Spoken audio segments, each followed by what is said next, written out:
people have bought, but they're not sold yet. Okay. So how do I like, That's a good line. that was actually fire. Shit. Bars, sorry. son. Bars. Bars.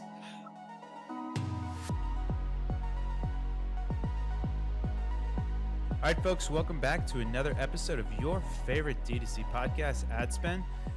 We have our favorite Cuban, the Miami monster, Joel Padron, joining us today, of CrossNet fame and now a partner at Homestead, if I'm not mistaken, correct? Look Yes, at that. sir. One of the top agencies in the country, if not world. We're going to be talking about pre-click, post-click, what you should be looking at, how to acquire customers, all the things acquisition. We're going to have my man, partner in crime, just one of my all-time favorite humans, Ash Mawani, joining us today, as always, to complete the double duo of the Ad Spend hosts. Yeah, let's just get into it, Joel, excuse me, man, I gotta get that better. For people that don't know, kind of give them a little bit of your background, kind of where you were, where you are now, what your specialities are, just kind of coloring the lines for some people, and then we'll get into some tactical stuff. For sure. So I've been in the e-com D2C industry, a lot of social media influencing for almost 10 years now. So I got started influencer marketing, was managing over 100 accounts that I owned on Twitter, Instagram. So a lot of memes. 100? Yes, over 100 accounts that I owned, managed. So very early days of influencer marketing, worked with some of the world's biggest celebrities, brands. Started leveraging my own audiences to build e-commerce stores, helped others build their e-com stores. So that's kind of how I got into it. And then never really ran my own brand that was 7+ figures a year. So joined CrossNet about 2.5 years ago. So that was like a real chance where I'm like, all right, I feel like I know what I'm doing. Let me get behind the wheel and like help lead growth. At a larger brand, oversee geographic growth, a lot of different channels, retail, Amazon, completely new to me. So that was a lot of fun, getting extremely deep, learning as we go, building that brand. And then about 5 months ago, I switched over to the agency side at Homestead. Mm-hmm. So that's been a lot of fun, applying my learnings, helping out, dozens of brands instead of just one. So it's been a fun experience, just learning, sharing what I can with everybody. Yeah, amazing. And we actually got to meet in Miami for the Miami Geek Out. So he's actually even better looking in person, folks. But that was just a lot of fun. And shout out Shaq, Miami Geek Out. The Nashville one's coming up. Ash, you going to come? You want to come to Tennessee? Too tight. I have to figure November's that out. chaos for you. Yeah, huh? it's November's tough. Q4 chaos is tough. for you guys. Q4 is tough. Yeah. Q4 is tough. What was your favorite meme account? What was your favorite influencer account that you were running at the time? It's like, if you knew this question, you didn't. I'm just saying you didn't. But my biggest and my favorite was, I had one of the largest sneaker accounts back then. So it was like Sneaker Bible. I had like 600,000 followers on there. What an amazing name. I wish I still had it, because it was pretty much the biggest account at the time on Twitter. So yeah, that was a lot of fun. It was really big. Amazing. Near and dear to my heart. I'm looking at like a used car right next your to me. Wall, your wall of sneakers. Yeah, you're gonna love it when you come into town, Ash. It's proper. It's really cool. I found a guy that does custom acrylic boxes. Shout out Look-See Designs. Really cool dude. But anyways, we won't talk about my shoes. We will talk about, we were jamming a little bit kind of offline before we jumped on the podcast. You had this really cool paradigm that I hadn't heard before in terms of pre-click, post-click. You want to kind of take some people through that? Yeah, absolutely. So one of the big things that I like to look at first when like I'm evaluating a brand, auditing it, or just a friend looking for advice, and it's, you need to know what problem to solve first. So the way I just split it up is like, are you having trouble acquiring traffic efficiently, cost efficiently? So that would be kind of a like pre-click or at-click. Or are you having more of a conversion issue? So that would be like post-click. Are you getting traffic efficiently, but you're just not converting it well? That's kind of how I filter out the two separate sides of what the focus is. And it's very clear which, like, whenever I audit a brand, it's very clear which direction I need to focus on it. So yeah, each one has its own set of problems. That's a beautiful bifurcation. That's really interesting. And then I'm guessing there's obviously just different tools, tactics, strategies for whether you're on side A or side B, right? So if people are coming to the party, but then they're not drinking, talking to people, or nobody wants to come to your fucking party kind of thing. Pretty much, yeah. If you can't get people to your party, you got terrible ads. You need to fix your approach, and then if people are coming into your door but your party sucks, they're walking right back out. It means you need to improve your party, aka your brand. I love that. What are some of the things, tactics, strategies? Like, how do you evaluate that? Is there like metrics you look at, or like what do you use to build that picture?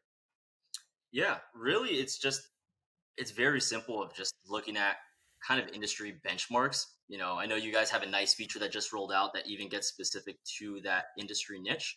But for the most part, it's like if your CPC is, an $8 and you're, a lower AOV brand, just off the bat, that's pretty bad. Like I need to Yep. focus there. um, there are a lot of brands that are, they're switching from a different agency, and it's like, hey, like your ads are actually hitting like $2 CPC, you have 150 plus AOV, not bad. We could work with that. When your conversion rate is sub 1%, all right, that's where the issue is, and now we need to focus on problems that fix that.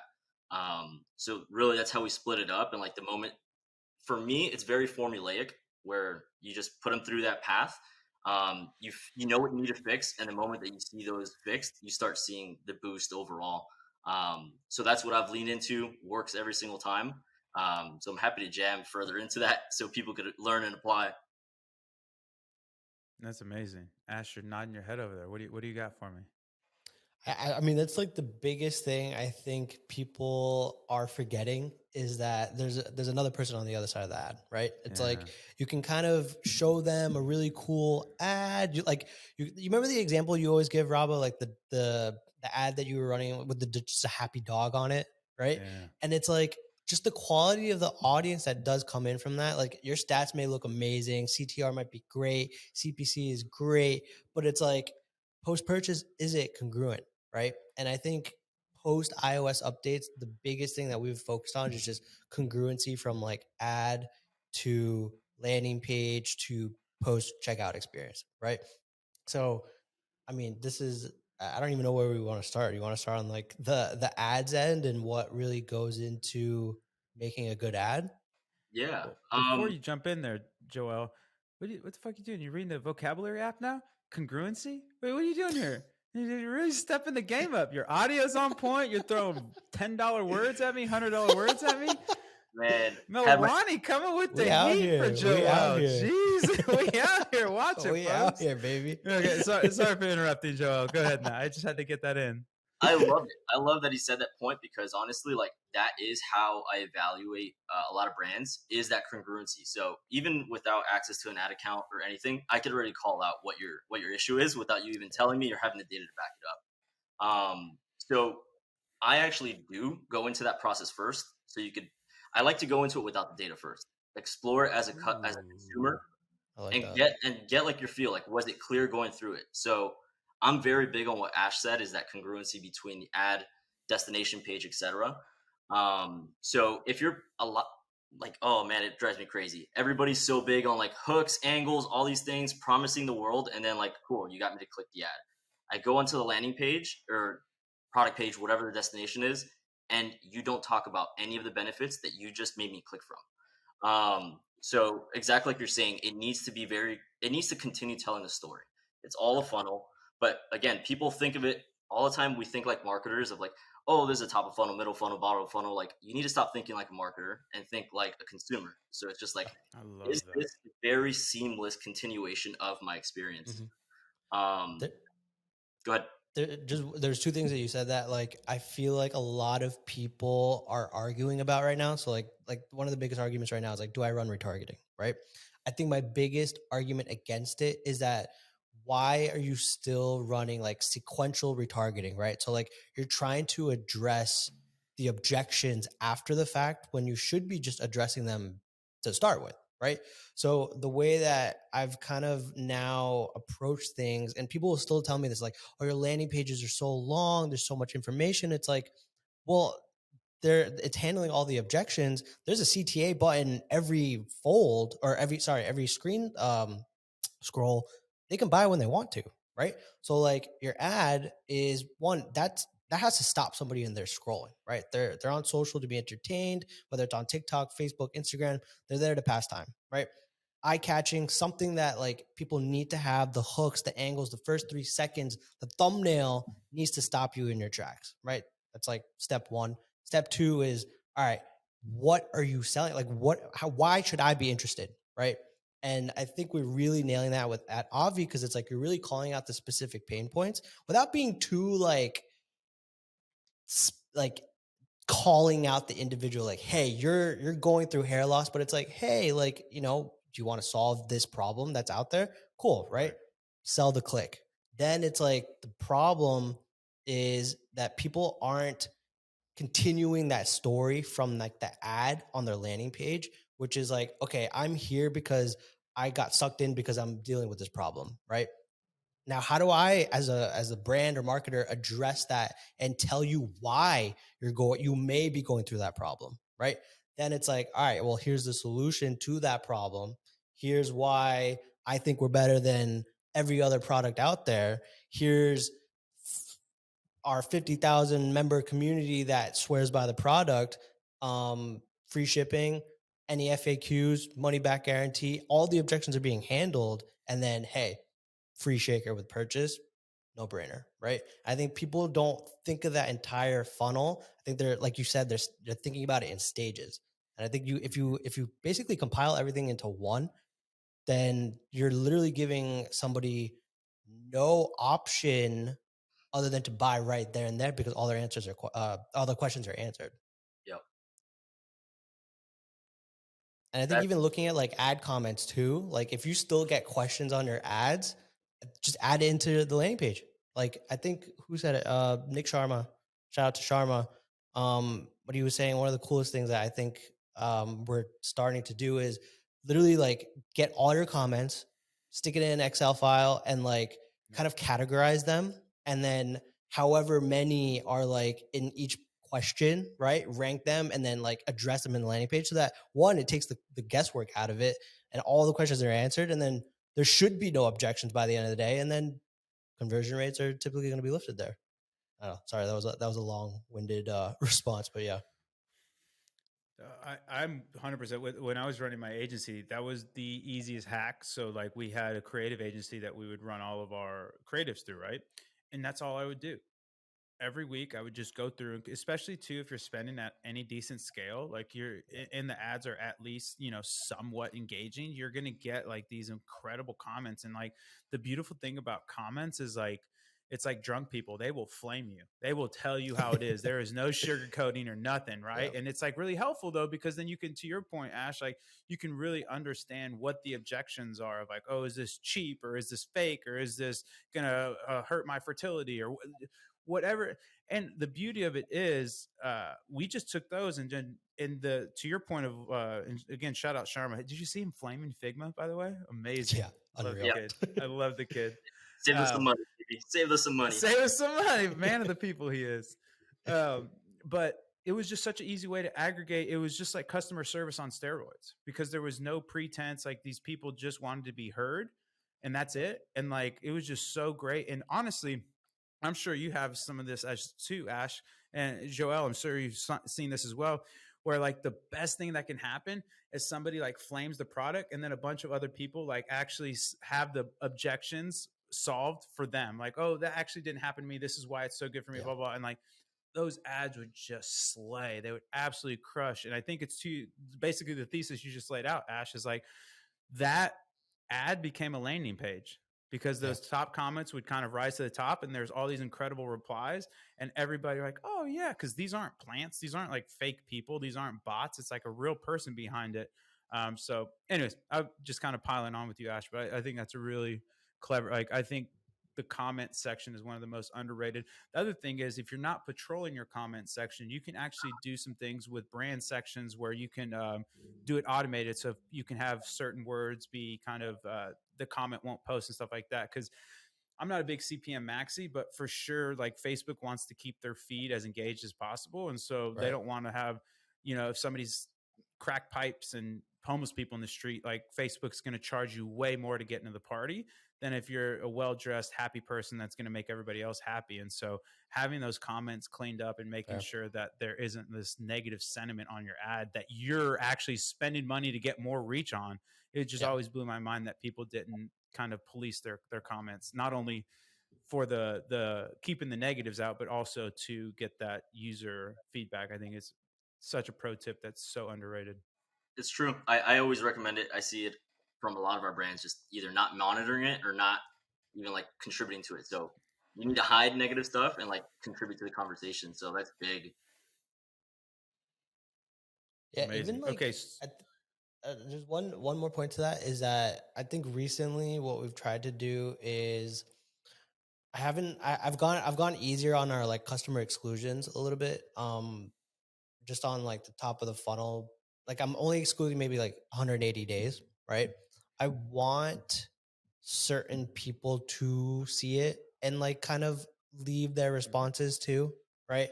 Um and like I've noticed that it is getting it's like getting a little bit like more engagement in terms of um kind of getting the ads like off to like a good start. It's just people are like, hey, like yeah, I tried this, it's good, maybe handle some objections too. But I think that's like one of the tactical sides is like, do you go completely heavy on exclusions?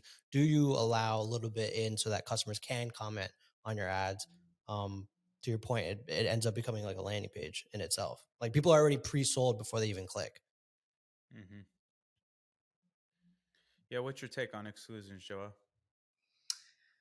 I'm kind of with Ash where it's like a lot of people like to overly exclude. You know, there naturally is going to be some. Something that we do see pretty often is a lot of brands are um, a lot of their first time impression ratios are very low. So like they're just 50% of their like budget is practically going to retargeting.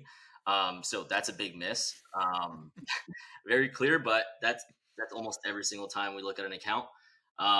So I agree. You shouldn't exclude fully, but be around 75% or so. Like 25% of them could be past purchasers or warmer audience, but you want to try to keep around 75% relatively cold.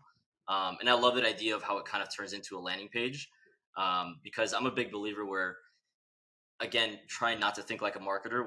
We're doing a lot of Mhm. landing page testing, and obviously the first question is what type of landing page works best? Like what format? A listicle? Is it five? Is it a listicle? Is it a salesy one? At the end of the day, it's whichever one conveys the message that you're trying to get best. So it isn't that one is necessarily the best. Some might have a more natural format, but I agree with you, Ash, where it's like if you could answer all of the, any of the objections, wherever it is. It could be on a product page, it could be on a home page if you even get it all in there. So it doesn't really matter as long as you're answering the questions in a way that's easy to find. And I think that's one of the biggest things. And kind of going back to it, that would be like one of the brands that struggle post clicker with conversion is, and we see it a lot. It's they just need to fine tune their messaging on the website. Like your hook is really hitting in this angle. Why isn't your copy matching that? Why aren't you handling the objectives? Or like why is your offer not really pushing further? So I'm completely aligned with all of this, and it matches everything that I'm kind of seeing with a lot of brands that we look at. Yeah. To your point, like added like different style landing pages, right? Whether it's a sales landing page, listicle, advertorial, right? I think what we've been saying is that the ad in itself, right? Does it make sense that it goes to an advertorial? Does it make sense that it goes to a sales landing page, right? Like, are you trying to maybe even like the ads that are like, here's 3 reasons why you might need collagen, right? I want to send that to maybe a listicle, right? Because it's like, here's the three, maybe there's two more reasons, whatever it is. I think people forget about that. I think people are like, Mhm. oh, I got to test like landing pages, I got to test all this stuff, and then they use the same ads, but you're not really giving those landing pages like a fair shot. Yeah. Yep. So I think you have to tailor the messaging entirely. So for what I've been trying to at least instill in like our like the graphic our design team's mind, it's like, okay, what type of person are you going to attract with this graphic? Right? Yeah. Does Ooh, it make that's sense interesting. that it's going to, do you think they'll resonate or will the landing page resonate to this person, right?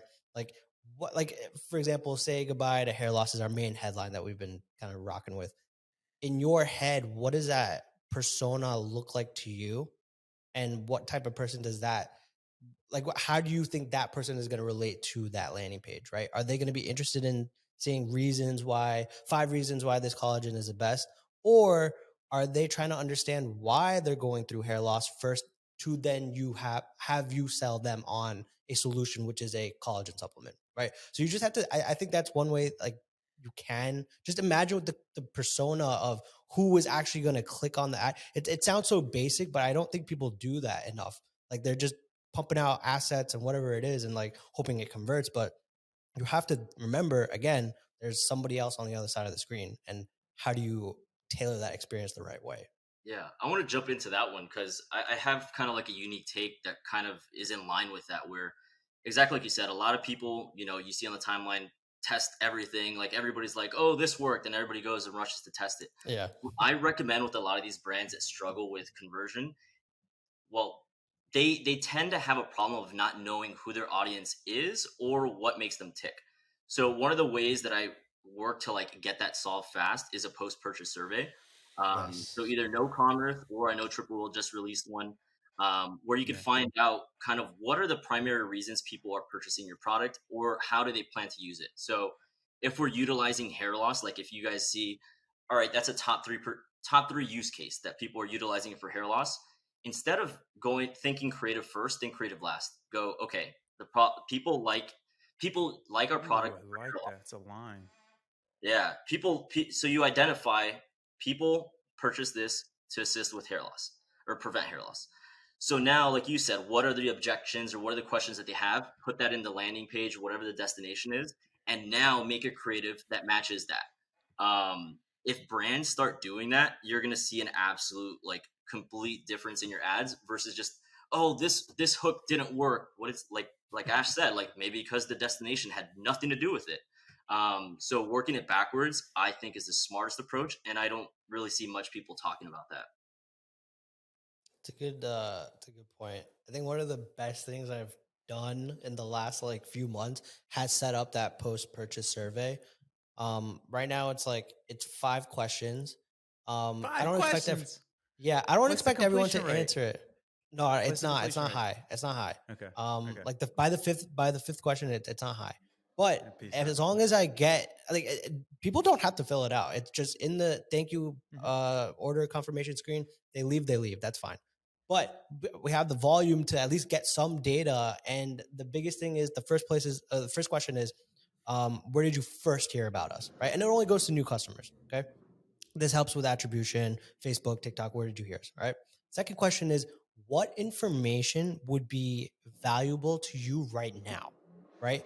That has helped us That's tailor the fantastic. post purchase experience. Right. So, what's actually very interesting is that we found out is that there's still the same questions that a prospective consumer might have is, how do I use this? Will this work for me? I want to see real testimonials, reviews, this and that. Like, it's still like people have bought, but they're not sold yet. Okay. So how do Ooh, I that's a like, good line. that was actually fire. Shit. That's fire. Bars, Sorry. son. Bars. Bars. So how do we take that experience and put it in the post purchase flow, right? So leading up until they get their items, putting in the recipes, how to use, when to use. Here are top 3 stories of how people have used the product and they've lost X amount of weight, they've regained, regrew their hair, et cetera, et cetera, so that you feel confident and ready to start when the package comes, right? There's a third question, which is, um, was there anything stopping you from purchasing today? Right. And I think the biggest thing was like, does this work? Price, this and that. Right. So for us, it's like, okay, I don't think there's enough social proof on the landing page. And if the majority of the people are like, oh, I'm still like skeptical, maybe I need to add more, right, to the landing page. So not only is this shaping post purchase, but it's still also helping me shape pre purchase, right? So I Exactly. think setting up these like questions that will help you understand how to make this a lot better, even if it's there's like a 20% completion rate, it's enough data to go back and kind of formulate a better funnel, and you'll probably see a huge lift just from that. So I think there was 2 other questions, but I'll have to go back and take a look. Maybe I'll drop it on Twitter. You know your post-purchase survey is too long when you can't Yes. remember all the Can't questions. remember. Zing. Can't remember the questions. No, Yes. I'm totally teasing you. I think that's brilliant. And shout out Jeremiah. He's one of the just knows a fantastic product, but he's just one of the just most awesome humans, dude. Like he's actually been on ROAS. He's such a just an effing good dude, man. Really good guy. Um, yeah, Ash, that's a really clever way, and I love that people have bought but aren't sold. Get that on a t-shirt. That's a really good line, and I think that's a fantastic mental model. I've never thought of post-purchase surveys that way, and it's going to be interesting because, to your point, if you have enough volume, the fidelity of the information becomes more of a priority than the statistical significance because I have enough. Like if Yeah. 100 people say this, 200 people say this, 300 people say it's like I'm going to listen to that. 300 people to 1,000 people, it's like who cares, right? But if then you get that high fidelity information where and cuz no actually saves each question, right? It doesn't have to wait for one payload. So Yeah. I think you're all good there. So even if people don't finish, as long as they do a few questions, you're going to get all that answer. Yeah. That's really clever, Ash. That's Yeah. pretty strong. Yeah. Use it for your ads, use it for post purchase, use it for your funnels. Like there's so many questions. Like it's using all the context around you, comments, the reviews, right? Especially your 1-star reviews. How one Mhm. that not only shapes objections, right? So like one of our biggest complaints is like, oh, I didn't know how to use it, so I want to return it, right? Or they tried it in water and they hated it. But there's like 10 other ways you can try the product. Okay, well, how do we turn that 1-star review into handling that objection, right? Do we add more recipes to the lander? Do we add more recipes in the post-purchase survey? Post-purchase emails. I think that is like using your comments, your 1-star review, 1 to 3 star reviews, post-purchase surveys. Even like if you're on Amazon, Amazon buyers are very critical. Going there and like finding like the reviews there. Um, and then just even in your email too. I mean, there's so much like in there that you could just like consolidate and just form a plan around it, you know? So I think a lot of people, you just have to sit down and do it. I think it's a very tedious thing, but once you do it, it's invaluable. That's great. That's a great segment, man. That's really interesting. Okay, so now you have the post per is this, I guess before we move on, was this the genesis for the recipe cards? Because those look pretty cool. Where Yeah. you saw people needed more education in terms of how to consume. Yeah. A lot of people are like, when do I take it? How do I take it? And it's like, okay, how do we make sure every single person gets a guide? Because, like, yeah, even if you have like a 50% open rate on email, not everyone's going to see it, right? So, Yep. like, I want this in your face. I want this on like your counter, on your bedside table. Whenever you have a question, check it out. But yeah, I mean, it's people loving it. So I think, and it's a small investment to like help LTV. So you can't like look at it as like, oh, it's an added cost, this and that. Like just bake it in. Like just bake it in. Yeah, and I also think too, there's two things that go to that because I was working with back at my agency, we had a really cool men's care like beard stuff, and we started doing that, and we saw a huge lift in LTV. To your point, because consumption increased. And so you can shorten the sales cycle because if people don't know how to use it and they're kind of sort of using it, then they never go through it. Whereas he was basically pacing his products to have like, if you use it every day, it's like a month of consumption. And he had a sales cycle that was getting into close to 90 days. And it's like, that doesn't work. Like, why are people not using this? And it was an education issue. And so we started putting Yeah. inserts in the package, like here's some cool ways you can style your beard, yada yada yada, just kind of like educational stuff and like Yeah. how to elicit that. And then he went even further where he would make basically like countertop organizers, and so like you could uh, out of sight, out of mind. And so people Yeah. were putting their beard care like under the sink or whatever, blah, blah. Yeah. And now it was right in their face in this organizer. And that was like the craziest product thing because it was actually a really low margin product. Like economics wise, it was a terrible product. Like, it was pretty much like a break even product. It was kind of expensive. It was kind of fancy. Yeah. It's kind of hard to ship. But like the implications on the whole marketing ecosystem, because people were not only that, there was kind of some knock-on effects from people were saying like friends would comment on it. And then so Yeah. all this conversation would come. So now you have these second, third order effects because everybody's looking at the product. So I think that's really clever where you're getting into some high level thinking. But again, I think kind of to Joel's point as well, like people can get so caught in like the arithmetic where it's like, to your point, Ash, of like, dude, these are just people fucking trying to better their lives. They just want Yeah. they just want to buy something that's going to make them feel successful. And so like once you start losing that and you start just doing the math, it's like, man, this isn't it's not the affiliate game, right? Where it's just a numbers game. Like you got to remember, like if you can connect with somebody emotionally and you can make them feel successful, especially early on, oh man, that's the game. Like it's game over. And then not only that, you have so much runway to really mess up, quite frankly, down the line if you make them feel successful right off the bat because they believe in you. And now they're like, man, I'm so smart for buying this product, et cetera, et cetera. I love that. So fascinating. Joel, I think one of the biggest things, like even for CrossNet, right? Like it's a completely new sport, a new way to like like entertainment, right? I think do you guys have that problem with like the post purchase, like just education, like how do I play this, like how do I use this, or you know what I mean? So like how do you like what are some ways that you guys tackled that over at CrossNet? Yeah, I'm just like soaking up so much knowledge where it's like that was amazing. Just learning those different tactics that you could utilize, especially like you said on products that you replenish or reuse.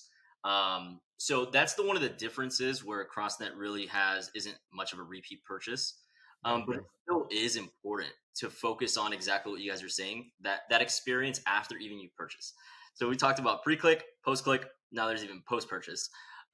Getting people hyped up by the time it arrives to their door. So like even simple That's things, interesting. I would do even simple things like set up on SMS. Like it would be a delivery notification like that it was delivered and like a GIF of like a UPS driver dropping it off at your door. And we ship through UPS, so like we would have actual people be like, "Hey, that's not my house." I'm like, "It's just a text message," but that's a sign that we have it where it's like so personalized that they really Yeah. thought that I had a recording of their own house and the package being delivered. So if you could do that, that's pretty good. Um, but yeah, on the CrossNet side, we still would focus on. So one of the best ways, well, not the best, but it really started off growing by word of mouth. So you would see if you set it up here, it's a game you have to play with other people. So okay, you play with at least three others, so you're getting word of mouth out there. So if we're getting more people to play or even set up their net, it's a form of advertising for us. So just being able to focus on that post purchase experience of I want people to focus on playing. It sucks that we don't really have a lot of supplemental products or people aren't going to buy another net, but just by getting it out there into the wild and people enjoying the product where a friend that played it might want it for themselves if they're going away to a different college, or people just keep seeing it everywhere like, damn, I'm seeing that game everywhere, maybe I should buy it for my son for Christmas this year. And that was one of the big things too, where going slightly back to the post purchase is knowing who your audience is. So when I started CrossNet, we all thought it was like that the person that's actually playing it. Like you would think like a college crowd is what's buying it, but it really is parents buying it for their kids. Um, Really? yeah. Yeah. It's mostly parents buying it for their kids. So knowing who your audience is and then crafting your creative, your landing pages, your angles, everything towards that. So even like how it's safe to use, how it's easy to set up, how it's convenient, all these different things really play a big factor in it. But yeah, even with a very little LTV lift on CrossNet, it still was an important part of us to get people to take it out, be excited to play with it, explain to them how to play, and then just try to continue using it because it does take some time to set up. It takes like 5-10 minutes. Mhm. So you gotta make people pretty excited to go through that initial friction in order to enjoy the game. Right. That's incredible. No, that's super Um, interesting. Yeah. Ash, are you ready? This is a new segment. We actually finally have some Q&A. You want to jump All in? right. You ready to do Yeah, this? let's do it. Amazing. Let's do it. All right. Let's see. Okay, we'll start with you, Ash, and then we'll go to you, Joel. If you could start a brand with any celebrity, who would it be? I think we did this one already. We did this one already? Um, I'm I gonna think, Tommy. and I Tommy, you're said, fired. You're fired. I said, what's his name? Barstool. Oh, oh, we did. Remember? Portney. We Yeah, did do yeah, this. Yeah, we Portnet. did do Yeah, this. yeah, Okay. yeah, yeah. Joel, what would you go? That's tough. I would just see like who's got the most like loyal and large fan base. So maybe I like basketball, so I'll probably go with like LeBron James or something like that, where it's just you could do so many different things and like he's been had such a great career for a long time where it could be something that's longevity focused or performance I like wise. that. So I think So that's probably my role. you're not burnt at all, huh? You're a Heat guy, aren't you? I am. I am a Heat Yeah, guy. and you totally ditched you guys. We still winning, baby. He said, "Hey, let's Team go." Jimmy. They're Team actually Jimmy. they're actually they're actually a teed up client now. Shout out Matthew. Let's go. Ooh. Yeah, it's really cool. What's the best piece of marketing advice you've ever gotten? We'll start with you this time, Joel, and then we'll go to you, Ash. Best piece of marketing advice I've gotten. That there's no perfect piece of marketing advice. Just there's no clear answer for everything. Stop. Like you got to go out there and test. Nobody's gonna hand it to you. Look at this. The wise one, the wise words from the Floridian. All right, Mr. Yeah, Melwani, what you got for me? I think that one of the biggest things, right, is test everything, but also like just you can't be complacent. I think when things are going well, you're like, okay, this is gonna last forever. You have to keep testing. You have to keep trying new things because, like, the minute it stops, then everything falls apart, right? So just don't be complacent and just pretend like every day is a bad day and just keep going. I don't think. It's not horrible. I like that. Pretend I like don't every think. day's a bad day. Like I not don't in a think. pessimistic way, but And yeah, like pretend every day your back's against the wall and you'll Yeah, perform. I love love that. that underdog mentality. Um, okay, what's the wildest comment you've ever gotten on an ad? Who wants to start? You want to start, Ash? You got anything? I can start to give you guys some Um, thoughts. Oh It's man, not that wild, but it's not a. we're actually. Oh yeah, go ahead. Go ahead. Okay, I was just gonna give you. It's not a comment, or it's not that crazy. I just find it hilarious because it's somehow our ads are now break because we're starting to spend a little money on Facebook, and our ads are breaking into like not necessarily our demographic. And there was just this old white lady, like middle America, saying "Happy birthday" to our friend on our triple whale. Happy birthday, Cluth. So, Cluth, if you're out there and you're listening to this, we want to wish you a happy birthday. Free trial for triple whale. Cluth, if you're whatever you're selling, jars of marinade or whatever, Cluth, let's go. Isn't that great? It's Okay, so what do you got for great. me, Ash? Okay, so it's not a comment, but it was a post in the community, which is actually insane. So we came out with a sex product, called it Lust, right? So this was Mhm. last year, February, Valentine's Day. We launched Lust and chocolate covered strawberry collagen protein powder, right? And I think a few months later, somebody posted in the community saying, "I freaking love you guys. I am finally pregnant." And it was like, "Oh my god, that's amazing."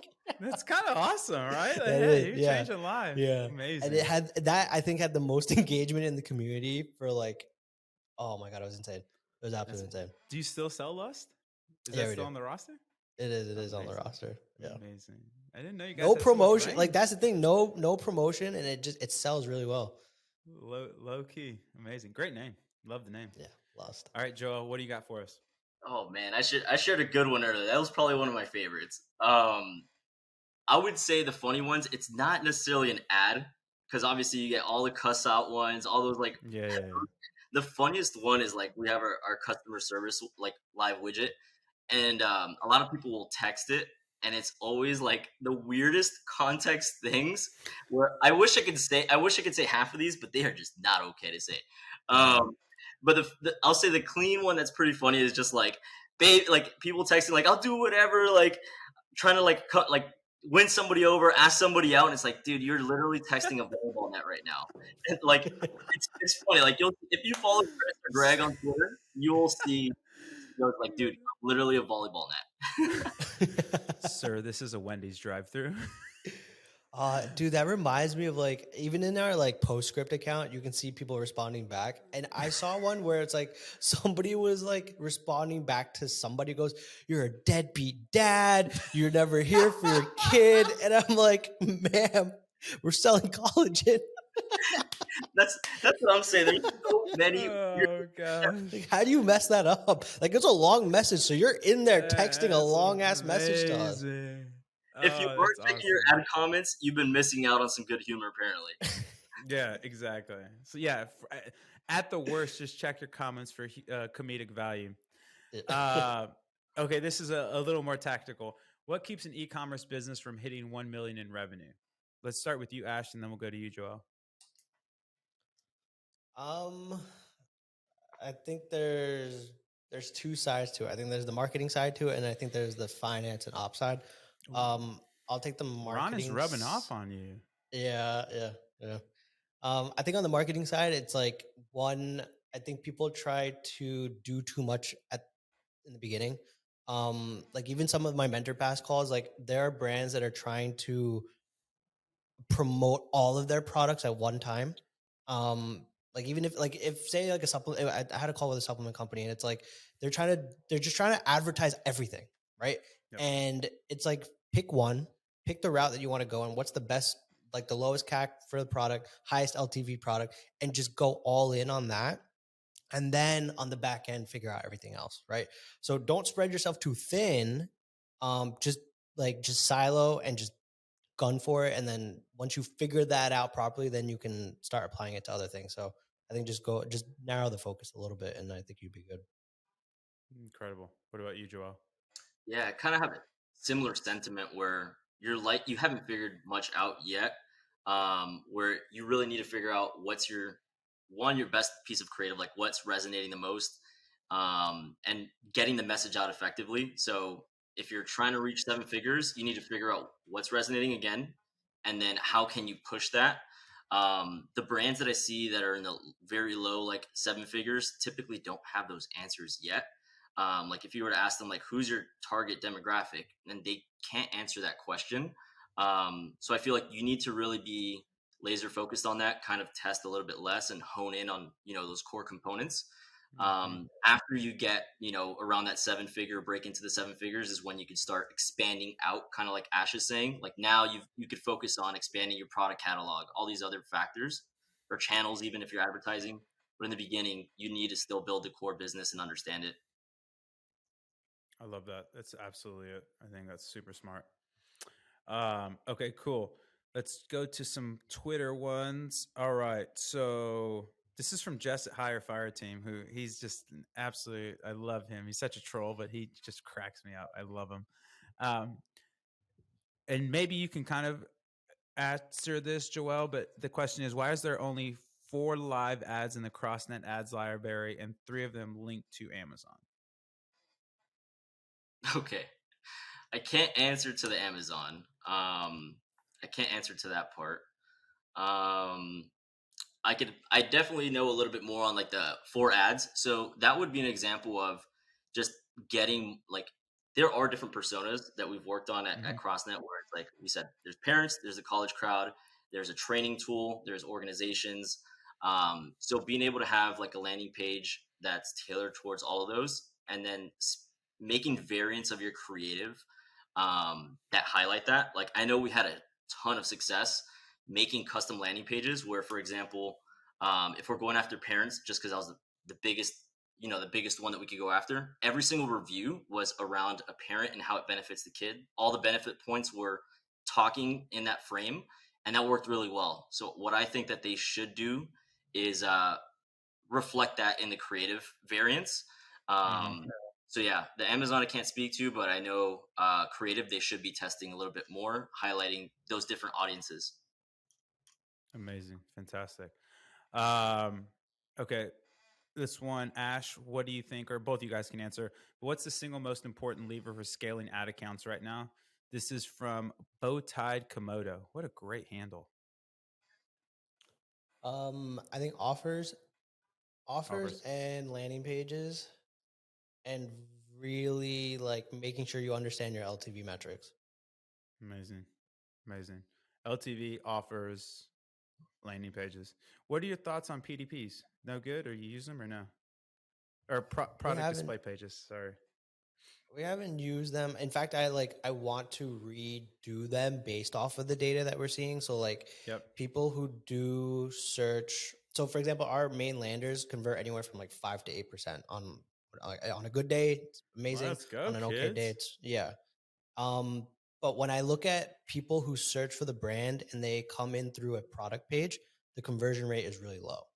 So I want to redo it a little bit. I don't think we have like all the landing page has all the aspects of the objections, like the whole story and Mm, everything.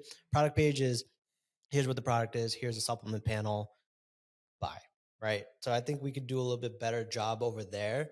But I know there are some brands that are like crushing with product pages, but also to their point, there's a lot more information on it. So if you mhm. can, the whole point is to handle the objections, and if you could do that with your product page, I think people will have success there. Amazing. What about you, Joel? Yeah, I would say what I see that prevents brands from scaling, like what lets them really achieve the scale that they want, is AOV. So boosting Mm, AOV is what I see a ton. There's so many brands that like the first plan of attack that we do is like, okay, we're not at our ROAS targets. We have a bit to go, but it's because your AOV is still low. So pretty similar to what Ash is saying. The way you really do that is offer testing. Landing pages is a great vehicle to accomplish that. So we've had success like bundling or highlighting more of your top selling products.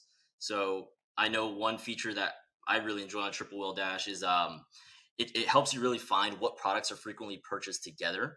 mhm. So again, how I like to work backwards, instead of you just coming up with random ideas, just go look at what people tend to buy together and now offer that as a bundle to try to increase the AOV. Now you have more room to spend for your customer acquisition cost, and that's likely going to unlock the scale that you want to achieve. Yeah, brilliant. Fantastic. Thank you for the question, bow tied Komodo. Okay, let's do one more. Well, Ash, you have a good one too that you submitted. Do you want to do yours or have another one? Because we're bumping against it. We'll see if we can sneak it in. So, Yeah. Joel, this would be really good for you. Ash, not super applicable, and I can kind of answer this as well. This is from fucking Mead brother, get out of here. Woe is Mead, get out of here, Greg. What are you doing? Get down here and play some damn pickleball. Um, how is it going from an in-house brand to agency life? What would you recommend to someone just starting out? That's a great question. I would recommend going brand first. Hmm. Again, especially like I mentioned, being able to go really, really deep is where you're going to pick up a lot of those skill sets. When you're at an agency, now it's kind of like apply those learnings across the board. So I really recommend going deep first, and I'm very, very glad that I went that route, especially at CrossNet, just because there was so many learnings where, like I mentioned, we're in multiple different countries. There's a lot of unique challenges. We're in multiple channels, so there's learnings that now I could apply to brands that are 8, 9 figures that I wouldn't have learned otherwise. So I would strongly recommend go deep, get as much learning as you can. Agency is good, very good for learning. A lot of times, if you want to specialize into one specific category, so you can become really good at that category, but I still think there's the best route is go brand first and then spread your wings more. Yeah, I don't know if I would argue with that. I think that's pretty smart. I did the opposite, where well, that's not true. I did a lot of lower level brand stuff when I was younger, but um, eventually moved into the agency life. I will say, agency life is just a lot harder. It's like having a bunch of mistresses versus one wife. It's just lot harder. When things are going good, it's great. I'm a king. This life is great. I'm printing money. I'm a god. And then it just takes two or three accounts to kind of the wheel starts shaking, and it is just stress to the gills. Great money. You'll probably make more money at an agency, quite frankly, until you get to kind of higher level, like Joel's position, like higher level at an agency. But you'll probably make more money at an agency than an in-house brand. But it's, in my opinion, a lot harder. Kind of to all the points Joel was making, it's a lot harder to learn because you're expected to just crush, crush, crush. There's just crazy incentives. The economics are a lot weirder in an agency than they are in an in-house brand, where you're just a burn rate and you figure it out. Where an agency life, you're running a book, you're expected to do X, Y, and Z. Is agency life, in my opinion, is just, or from my experience, is just really hard. Great money, but it's very hard. In-house brand is, in my opinion, the way to go. But I think for all the points Joel made, that I would recommend going in-house brand and then moving into either a boutique agency or actually agency life. Yeah. Well, we were an agency Amazing. first before we started Avi. Um, Really? Didn't know Breaking yeah, that. yeah, news. yeah. No, people. Even on You're Not Your Own. We had a boutique agency, um, for like 4 years, but we worked on a lot of health and wellness companies, so we Yeah, were like very niche in that aspect. you knew. Yeah, But to like both your points, I think just there was one thing that really set us off the edge, and we're like, all right, we have to start Avi. Was like you can get a brand like out the gate and like pumping, like marketing is doing well, but they haven't covered their other aspects of it, like finance, supply chain, this and that. And that is where we kind of like we're at the mercy of them, right? So if they fuck yeah, up their finances and they can't supply any more inventory, this and that, and then all right, now we have to take a break for 2 months for the brand, like where are we going to make our money? That's where it was like, all right, we can't keep doing this. At least let us start a brand where all of it is on us. And Robert, to your point, obviously the first 2 years we didn't take a paycheck. And it's like it is a labor of love, but once you get to that point, okay, now you start making some real money. But you've taken what you've learned from the agency side of how brands have failed, and not to do certain things. So I like both sides, honestly. I think the learnings are great on both sides.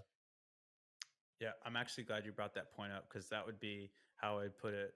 Like put a bow on it is when you're working with a brand, you control all the actors in a play. When you're working at an agency, it's your how do I say it? Their fault, your problem. And that's a horrible place to Yeah, be. It's a horrible place to be where it's like, hey, I I'm like out of that. my top selling SKUs. Why is revenue down? Well, like if the top 3 or 4 players are out on the basketball team, how do you expect us to win games? And you want me to scale paid and so that's a real big challenge. Those are great points, Ash. Where I know a lot of really good people that know product well that are horrible operators, have no clue how economics work, have no clue how supply chain works. They're just great at selling product. And like they've They came just up with gone a good through a lot of product. Yeah. headwinds. Yeah, you could just go into a lot of headwinds. That's fantastic. Okay, I know we're pushing up against it. So since we did a Q&A this time, we're going to try and make this more regular. So we're not going to do any creepy questions. Joel, are you guys taking more clients at Homestead? Where can the people find you? Let the people know this time is yours, my friend. Absolutely. Yes, if you'd like to work with us, get an audit, go to homesteadstudio.co. Happy to talk to you, get you live before Q4. If you want to reach out to me, check me out on Twitter, Joel Padron. Slide in the DMs. I always answer. Might not post too much, but always happy to help. You're just out there lurking in the Twitterverse. When you see some good pickleball trash talk, you'll pop up for a couple tweeter there. Busy Um, put in work, pop up when there's pickleball. exactly. Love it. All right, folks. If you drive by a vitamin shop, what needs to happen, Ash Mawani? You need to get My out of your favorite part of the car, show.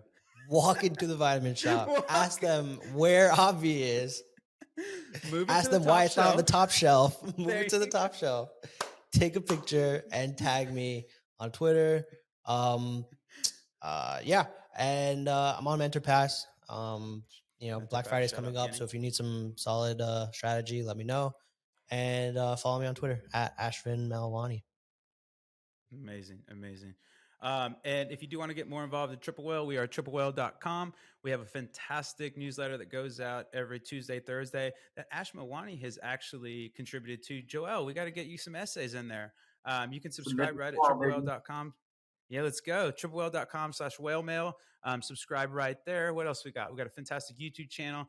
And if you actually like this podcast, you should definitely share it with your friends and leave us a review or subscribe to the YouTube channel. I think I already said that. What else we got? I think that's it, Milani, right? That's it. Done. Leave some questions for next time.